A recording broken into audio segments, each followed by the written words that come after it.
Good morning, friends.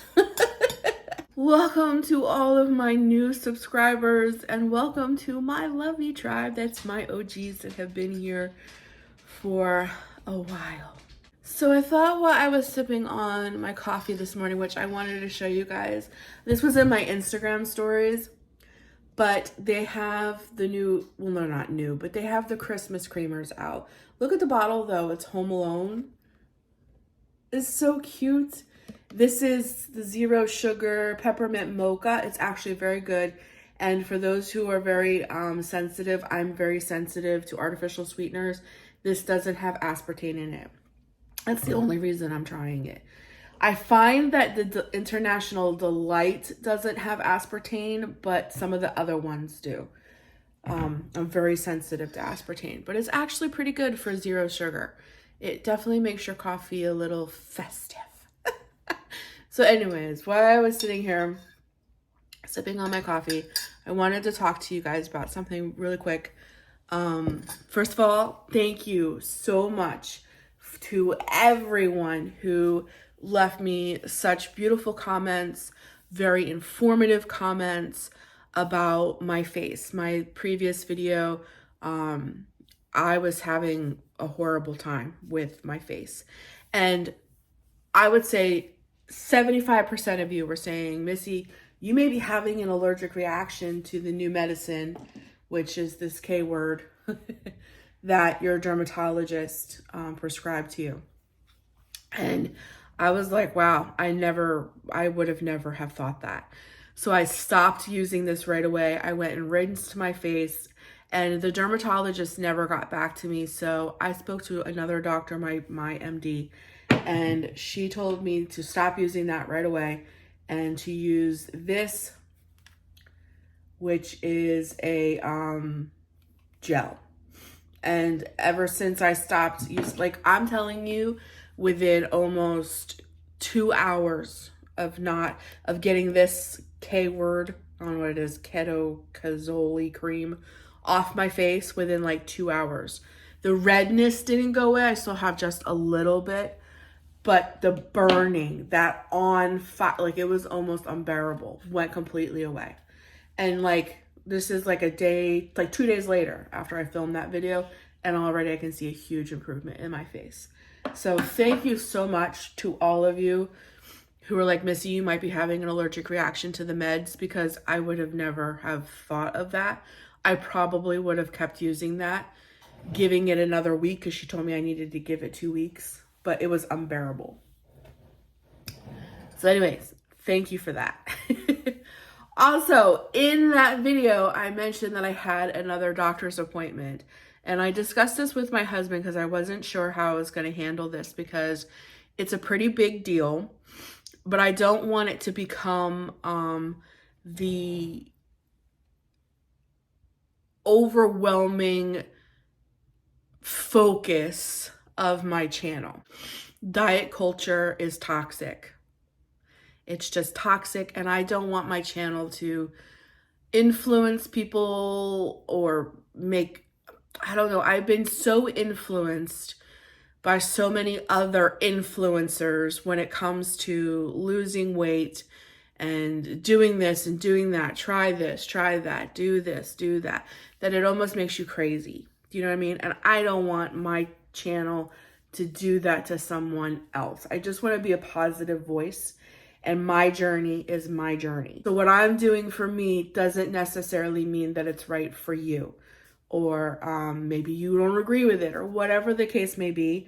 I just don't want my channel to become hyper focused on this one thing. But I also don't want to keep secrets, because I share my life with all of you guys. I've been very honest. I'm very open about everything that goes on in my life.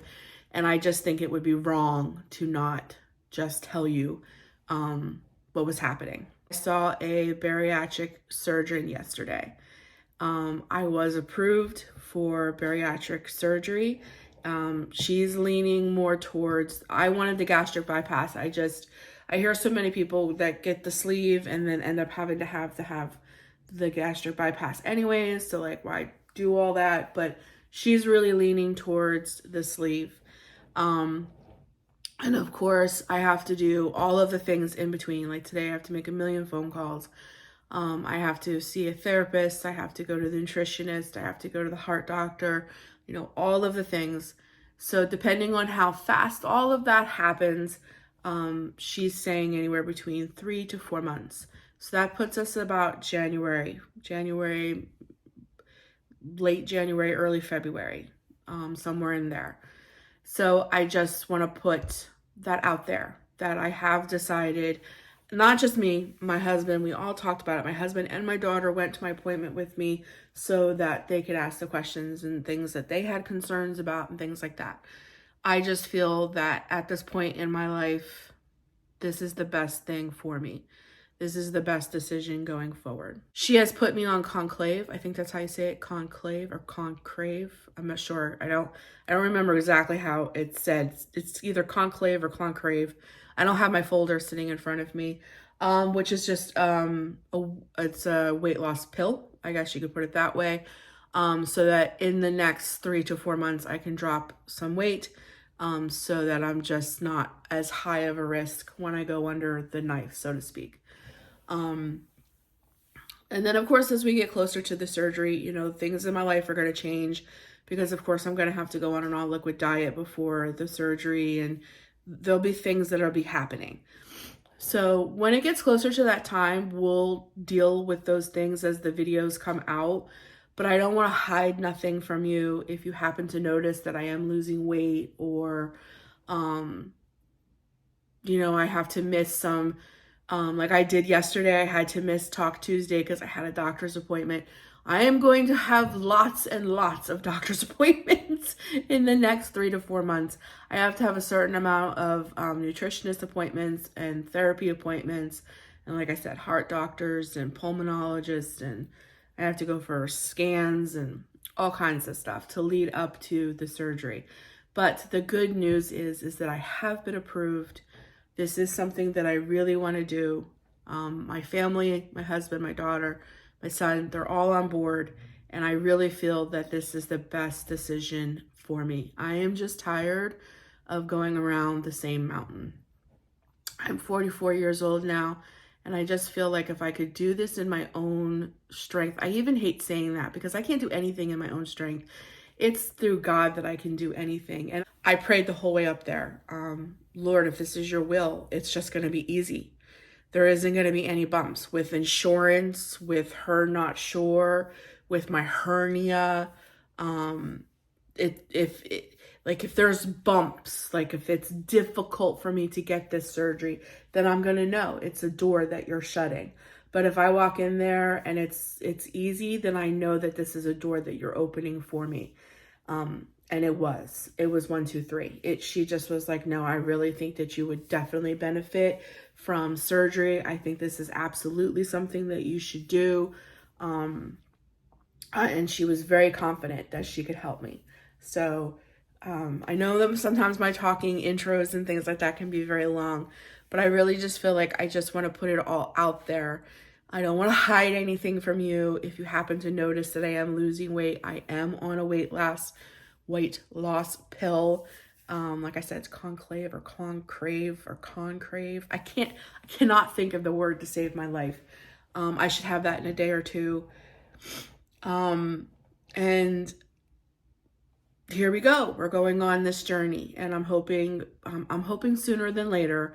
So I'm hoping that I can get through all these appointments and do all of the nutritionist and the therapy appointments that I have to do. And we're talking mid-January. I hope we don't have to extend it all the way into February, but we'll do one day at a time. And there will be periodic updates, like when it gets closer to the surgery date and things like that. And don't worry, I'll keep you in the loop. I just don't want my whole channel and content to revolve around that. I don't want to influence people or make them feel guilty, because I know how I felt when I did want to have surgery, because I've wanted to have the surgery for quite some time, and my insurance just never worked. I was never at the right place at the right time, or I never had the right amount of insurance, or the insurance wouldn't cover weight loss surgery at all, or they would cover this, but they wouldn't cover that, and then the surgeon wouldn't work with me. It just never went my way. And I know how I felt when I would see others kind of getting what I wanted and how it would make me feel. It made me feel very discouraged. And that is just not something that I want to do. I still want to be relatable, I don't want to discourage people on their journey. This is my journey. If you're dealing with a weight loss issue in your life and you're doing keto, or, your doctor has you on a semi-glutide, or, you're getting injections, whatever the case may be, that's your journey, and you should stick with your plan and your journey and do what's right for you. This is my journey, and this is what I feel like is right for me. And we're going to go down this road. And I'm very excited about it. I just don't want my content to be centered, focused around that. So just know in the next 3 to 4 months, there may be a few little updates here and there. And then of course, when the actual, when I know when my surgery date is and when the surgery takes place, there might be a little change in the content because I will be down for just a little bit, but we're not going to focus everything around that. Everything is just basically going to stay the same. This is just kind of like a little transition that I'm going through. And I don't want to keep it from you. And I want to be honest. And I may get some comments that you don't agree with this. I may get some comments that you think this is great. And you are allowed to voice your opinion. I just ask that, you just be respectful. That's all. This is what I have decided what is best for me. My husband and my daughter need me. I need to be around. And I can't seem to lose weight without some help.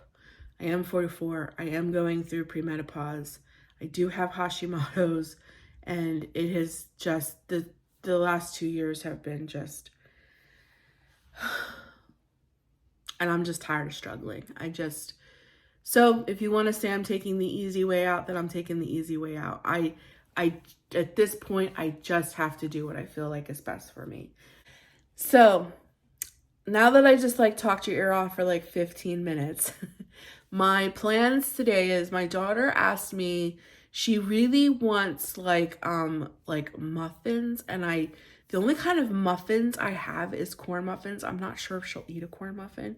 So she found this bag of Kodiak.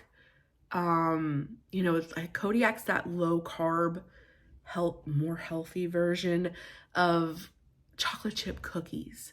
And she wants to see if I can make these Kodiak chocolate chip cookies into a chocolate chip muffin. So I'm going to try to do that today. And the weather's crazy. I think today's the day before Halloween. I think today is October 30th. And it's going to be 84. But I want to pretend that it's real fall weather. And I don't want the meat to go bad because honestly, it's sitting in my fridge. I'm going to make a stew for dinner tonight. And you guys are always requesting that I do more cooking videos. Do more cooking, Missy, do more cooking. So I think that's what I'm going to fill the other 15 minutes of this video up with, since I just talked your ear off, with making some stew and trying to make these chocolate chip cookies. I'll show you the bag here in a minute. Into muffins. She even went up in the cupboard and found cupcake liners for muffin liners. So she wants these to be muffins. So I'm gonna rack my brain and see what I can do to make them.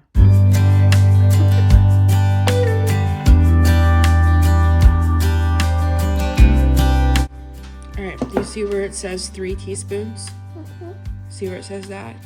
You're gonna take the sharp knife, you're gonna cut that, you're gonna open this up, and you're gonna put it in here, and we're gonna melt that because it says you have to have melted butter. This is what she's hoping I can make into muffins. Light cookie mix. Peanut butter chocolate chip, Halo Top. Oh, I thought this was Kodiak. This is Halo Top. All right, we're gonna try. There's the cute little muffin tins. All right, let me see. Do 30 seconds. Let's see if that works. Ooh, that smells peanut buttery. Okay. Get it all out. And then crack your 2 eggs. Wait, before we crack the eggs, go put a little bit of water in here. We'll just do a little at a time. Okay. All right, do your eggs.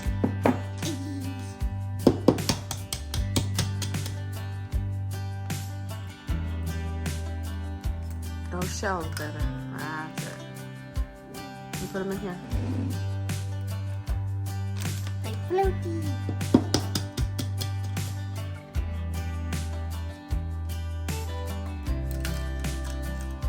Alright. Now you're gonna take the spoon.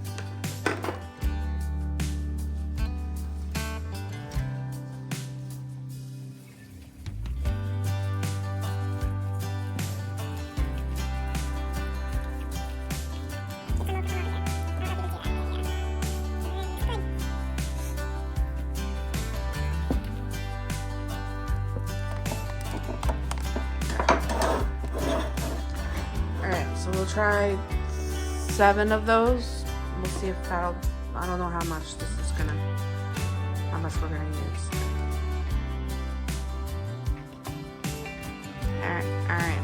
So you're gonna take, see the ladle? Okay, we're gonna try to fill these up halfway.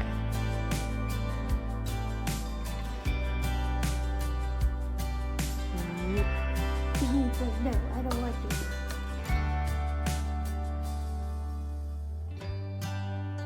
Okay, see that? You do. Here, bring it closer to you.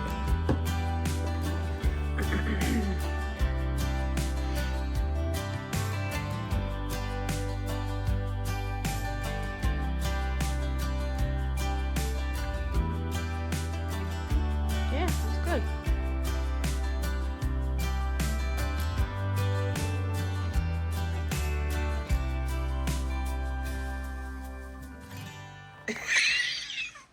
I don't know what they're gonna be, but they'll be something. Put them in the oven. All right, Alexa, set a timer for 15 minutes. Good morning, Elsa. 15 minutes.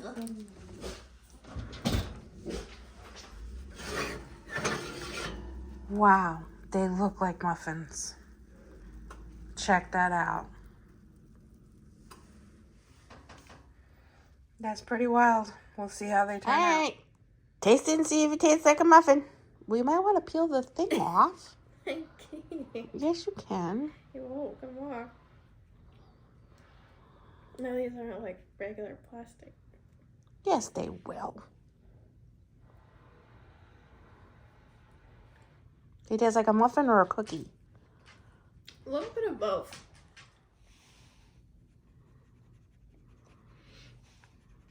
They do look like a muffin. That was pretty wild. These are supposed to be chocolate chip cookies. They taste like both. Like both? You said it's really peanut buttery? Mm-hmm. Huh. All right, I'm going to take a bite. Okay, so they do taste like a muffin. So this is the secret. The Halo Top directions only said the 3 tablespoons of butter and 3 tablespoons of water. I added the eggs thinking that would make it more muffiny, if that's a word, muffiny. And it did. It actually really tasted like a muffin. It was actually really, really good. That could be actually like a cute little like after dinner thing too, because it has chocolate chips in it. But it didn't taste like a chocolate chip cookie. It really did taste like a muffin, and it was the texture of a muffin, not texture of a cookie. So it worked. So if you ever want to try it, just add 2 eggs and you'll get like a muffin. And this is supposed to be better for you because it was Halo Top and it said light on it and whatever. So all that matters is she liked it, right? You liked it. So it was yummy. Like a dozer. I know.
So I'm cleaning up my kitchen while my stew cooks. And I had a little epiphany here that I thought would be very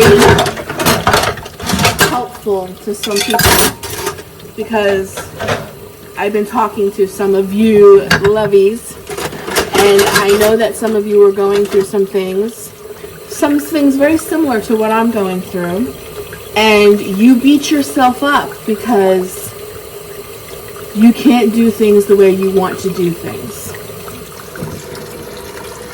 Nobody understands that more than I do. And I don't show myself washing dishes very often, even though it is a chore that I have to do on the regular like everybody else. But when I have a large amount of dishes like I do today, I have to stand at the sink sometimes for 45 minutes to an hour, because I have a very small sink and it's not double-sided. So I have to fill my sink up with soapy water, wash the dishes, fill the sink back up, and do it all over again. So it takes some time because I live in an apartment and this is just the kind of sink I have. When it's just a few dishes, I don't need to sit. But I want to let you know that there is no shame that if you have back pain, or in my case, leg pain. If you're new here, I have lymphedema in my leg, and it's now kind of up in my belly. And standing for long periods of time really, really hurts, and I pay for it later. It goes right up into my hip, into the center of my back, and sometimes to do what I need to do, I have to sit. I sit to chop vegetables, I sit to make cakes and pies, and sometimes I have to sit to do dishes. And even though that may not be the norm, and I hope it's not my forever norm, in the moment, this works for me. And I am still able to get done what I need to get done, which happens to be dirty dishes. So if I need to sit to wash dirty dishes, then that's what I'm going to do. I'm going to put some praise music on, and I'm going to wash my dirty dishes sitting here at the sink. And I don't know who out there needs to hear that today, because for whatever reason, when we have to make adjustments to better suit us, we get down on ourselves, we think horrible things about ourselves, we may say horrible things about ourselves, and you know what? It's a bunch of bull dinky. You have to do what you have to do. My good friend Carol, that took me to the New York Comic Con. If you haven't seen that video, I will link it down below.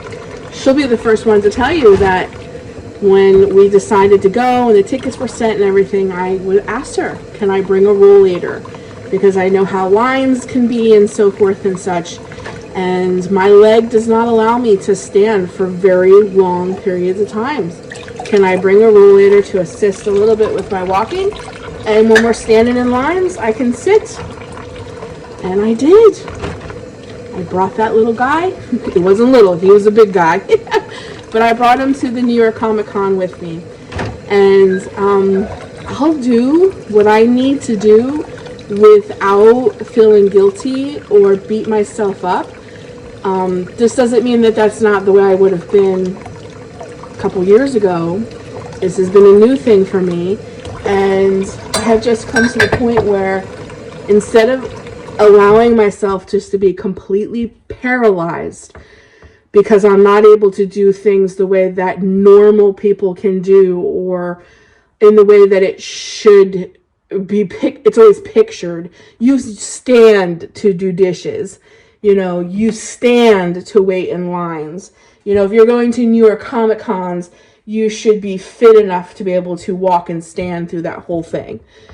Well, I have a disability, if you will, if you want to put it that way. I have lymphedema, and my leg causes me extreme pain. And I know that many of my lovies deal with extreme pain, whether it be from fibromyalgia, accidents, things that they're just dealing with. Some of you tell me about leg injuries and back injuries and things. And I just want to let you know that it's okay to do what you do in your home and outside of your home, even in public. It's okay to do what works for you. Whether I sit or stand, my dishes are going to get done. It doesn't matter how I do it, they're just going to get done. I had a wonderful time at the Comic-Con, and even though I had to use the rollator and sit down in some periods of time while the lines were going and such, did not change the outcome of the time I had at Comic-Con. If I hadn't brought the rollator, my time at Comic-Con with Carol may not have been as enjoyable because I would have been in pain and trying to mask that. And I may not have been able to do everything I did at the Comic-Con because I was in so much pain. I really, truly wouldn't do these dishes if I had to stand here this whole time. Yesterday, before we went to the doctor's, we went and voted. We voted early. Yay! I don't have to wait in a humongous line on the 5th. But we went and voted early yesterday, and there was quite a bit of a line. And I brought my rollator out, and I sat in that line until we got into to vote. I'm just here to tell you that it's okay to do what you need to do to get what you need done. It doesn't matter if you have to sit to chop vegetables or fold clothes or do dishes, or if you go out in public and you need a little rolly buggy in the grocery store. Whatever helps you live the best quality of life that you can live while you're working to better yourself is okay. And there shouldn't be any guilt, and there shouldn't be any shame in that. From me to you. I love you. And I'm going to get these dishes done. And I'm going to put some music on. And I'm going to enjoy myself as I sit here and do the dishes that I know that needs to be done.